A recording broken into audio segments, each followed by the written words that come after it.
আল্লাহর হাবিব নামাজ পড়েন, ওইদিকে ফিরাই, বারবার একটু আকাশের দিকে তাকায়, আকাশের দিকে তাকায়। আল্লাহ আল্লাহ, আমার জন্মভূমি কাবার দিকে যদি কিবলা হয়ে যায় তো আমার ভালো লাগতো। হাবিব, আপনার যেদিকে ইচ্ছা আমি সেই দিকেই কিবলা বানায় দিব।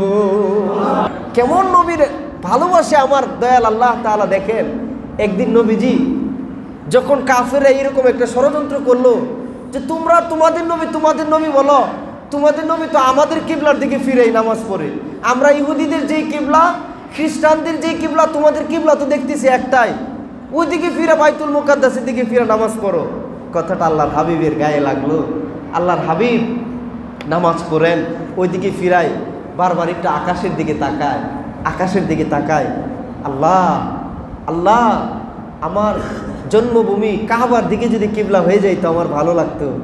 আল্লাহ সাথে সাথে ওহী নাজিল করে দিলেন নামাজের মাঝখানেই, قد نرى تقلب وجهك في السماء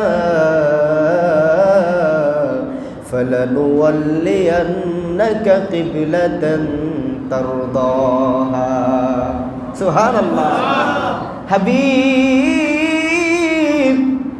বন্ধু গো, আপনি বারবার আসমানের দিকে তাকান, আপনি আমি আল্লাহর কাছে আরজি জানান।